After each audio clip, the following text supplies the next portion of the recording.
आज का युवक हमारे से अच्छा है। हमारे से पहले वाला युवक, करेक्शन, हमारे से भूतपूर्व सैनिक हमसे खराब नहीं थे, बट हमारी खुराक ज्यादा अच्छी है, उनकी खुराक हमारे से कम थी। आगे आने वाला जो युवक है उसकी खुराक भी अच्छी है, उसकी पढ़ाई भी अच्छी है, वो एक टेक्नोलॉजी के साथ अडेप्ट है, वो पैदा हुआ है मोबाइल फोन के साथ, उसको पता है मोबाइल फोन का। 10 लाख नौजवानों को 1.5 वर्ष के अंदर सीधे सीधे नौकरी मिलेगी, रोजगार मिलेगा, नौकरी मिलेगी। और 4 वर्ष यानी ट्रेनिंग के बाद 4 वर्ष का जो उनका टेन्योर होगा, इसमें 25% आर्मी में जाएंगे, वायुसेना और नौसेना में जाएंगे, पैरामिलिट्री, केंद्रीय रिजर्व पुलिस पर। हिंदुस्तान की अग्निपथ योजना का विरोध जारी है। उसके मद्देनजर आज भी भारत बंद का ऐलान किया गया है। भारत सरकार के साथ साथ उनके मंत्री और कई प्रदेश के मुख्यमंत्री भी अग्निपथ योजना को हिंदुस्तान के लिए अच्छा मान रहे हैं और आने वाले अग्निवीरों को क्या क्या लाभ मिलेगा वो भी बता रहे हैं। उत्तर प्रदेश के मुख्यमंत्री योगी आदित्यनाथ ने भी अग्निपथ योजना की तारीफ की और अग्निवीरों को उत्तर प्रदेश सरकार की तरफ से वरीयता दी जाएगी, ऐसी घोषणा भी की।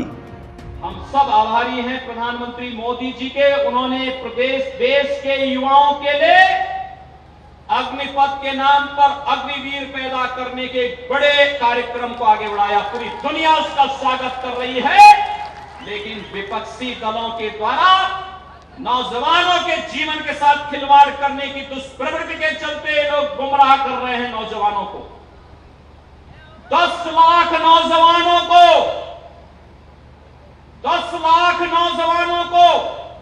1.5 वर्ष के अंदर सीधे सीधे नौकरी मिलेगी, रोजगार मिलेगा, नौकरी मिलेगी। और 4 वर्ष यानी ट्रेनिंग के बाद 4 वर्ष का जो उनका टेन्योर होगा, इसमें 25% आर्मी में जाएंगे, वायुसेना और नौसेना में जाएंगे, पैरामिलिट्री, केंद्रीय रिजर्व पुलिस बल या असम राइफल और अन्य पैरामिलिट्री में उनके लिए रिजर्वेशन की घोषणा हो गई है। उत्तर प्रदेश सरकार ने, मध्य प्रदेश सरकार ने, उत्तराखंड सरकार ने और तमाम अन्य राज्य सरकारों ने कहा कि ये अग्निवीर जब आएंगे 4 साल के बाद, तो इन्हें उत्तर प्रदेश पुलिस के साथ साथ अन्य सेवाओं में हम भी प्राथमिकता देंगे, क्योंकि ये नौजवान हमारी एक विभूति होगी। यह हमारे लिए एक गिफ्ट होगा, जिसके पास ट्रेनिंग होगी, जिसके पास अनुशासन होगा, जिसके पास धैर्य होगा। इन सब के बावजूद आज फिर एक बार अग्निपथ योजना के विरोध में भारत बंद का ऐलान किया गया, लेकिन सरकार मन बना चुकी है और कहा है कि नहीं होगी अग्निपथ योजना की वापसी। 24 जून से अग्निवीरों का रजिस्ट्रेशन शुरू होगा और 24 जुलाई को परीक्षा होगी। सेना में अब इसी योजना के माध्यम से भर्ती संभव होगी। सेना में भर्ती का कोई और दूसरा तरीका नहीं होगा। रक्षा मंत्री राजनाथ सिंह की रविवार को लगातार दूसरे दिन सेना के तीनों अंगों के प्रमुखों के साथ बैठक के बाद तीनों अंगों के साझा प्रेस कॉन्फ्रेंस में अग्निपथ योजना को लेकर फैलाए जा रहे भ्रम को स्पष्ट किया गया। प्रतिरक्षा विभाग के अतिरिक्त सचिव लेफ्टिनेंट जनरल अनिल पुरी ने कहा कि यह कोई जल्दबाजी में लिया गया फैसला नहीं है, बल्कि सेना की भर्ती प्रक्रिया में बदलाव की शुरुआत 3 दशक पहले ही हो गई थी। इसके लिए कई कमेटियां गठित की गई थी, जिनकी सिफारिशों के बाद अग्निपथ योजना को आगे बढ़ाया गया है। वहीं हिंसक आंदोलन करने वालों को कड़ी चेतावनी देने के अंदाज में यह भी स्पष्ट किया गया कि अनुशासनहीनता के लिए कोई स्थान नहीं है। अनुशासन ही सेना की बुनियाद है, इसलिए हिंसा करने वालों के लिए सेना में कोई स्थान नहीं है। आज का युवक हमारे से अच्छा है।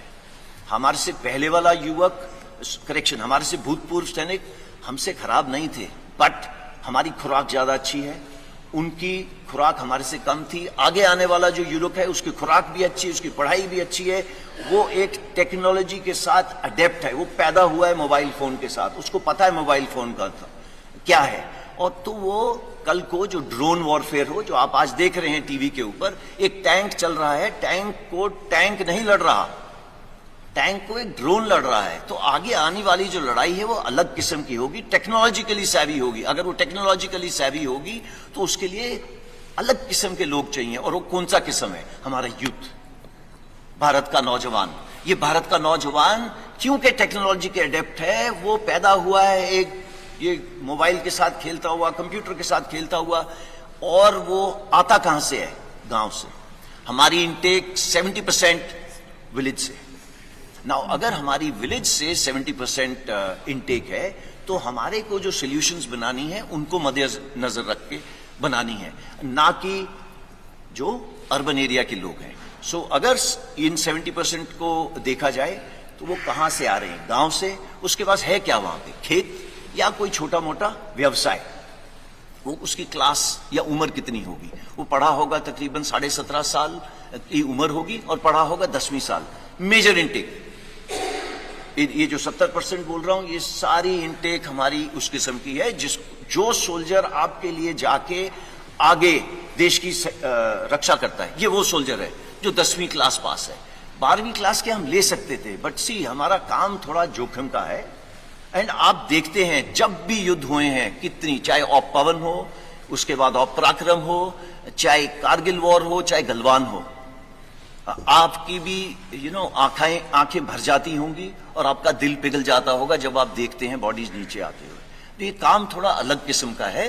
तो आप इस काम को मद्देनजर रखते हुए हमने देखा कि इसकी उम्र 17.5 एक एंड पे, दूसरे एंड पे 21, इसमें कोई तब्दीली नहीं। अग्निवीरों की भर्ती के लिए देश के कोने कोने में कुल 83 भर्ती रैलियां आयोजित की जाएंगी। देश का कोई गांव नहीं बचेगा जहां के युवाओं को भर्ती का मौका नहीं मिलेगा। वायुसेना में 24 जून से रजिस्ट्रेशन शुरू हो जाएगा। एयर मार्शल एसके झा ने बताया कि 24 जून से अग्निवीरों के रजिस्ट्रेशन शुरू हो जाएंगे। महीने भर बाद 24 जुलाई को पहले चरण की ऑनलाइन एग्जाम कराई जाएगी। दिसंबर के अंत तक पहला बैच चुन लिया जाएगा, जिसका प्रशिक्षण 30 दिसंबर को शुरू होगा। नौसेना 2 दिन में देगी विज्ञापन। वाइस एडमिरल दिनेश त्रिपाठी ने बताया कि नौसेना अगले 2 दिनों के भीतर अपनी भर्तियों का विज्ञापन प्रसारित कर देगी। ऑनलाइन भर्ती प्रक्रिया महीने भर में शुरू हो जाएगी। नौसेना में महिला अग्निवीरों को भी भर्ती कराया जाएगा। 21 नवंबर को बेसिक ट्रेनिंग के लिए उड़ीसा स्थित INS चिल्का पर पहला बैच पहुंच जाएगा। थल सेना में भर्तियों की तैयारी पूरी। थल सेना के लेफ्टिनेंट जनरल बंसी पोनप्पा ने बताया कि सोमवार को मसौदा अधिसूचना जारी कर दी जाएगी। इसके बाद विभिन्न भर्ती यूनिटें 1 जुलाई से अधिसूचनाएं जारी करेंगी। उनके बाद 25,000 रंगरूटों का पहला बैच ट्रेनिंग के लिए दिसंबर के पहले और दूसरे सप्ताह में रवाना हो जाएगा, जबकि दूसरा बैच फरवरी 2023 में ट्रेनिंग के लिए पहुंच जाएगा। इसकी तैयारियां पूरी कर ली गई हैं। भर्तियों की तैयारियां लगभग पूरी कर ली गई हैं। उन्होंने बताया कि देश भर में अगस्त, सितंबर और अक्टूबर में भर्ती रैलियों का आयोजन किया जाएगा। इस चैनल को देखने के लिए लाइक करें, सब्सक्राइब करें और बेल आइकन दबाना ना भूलें।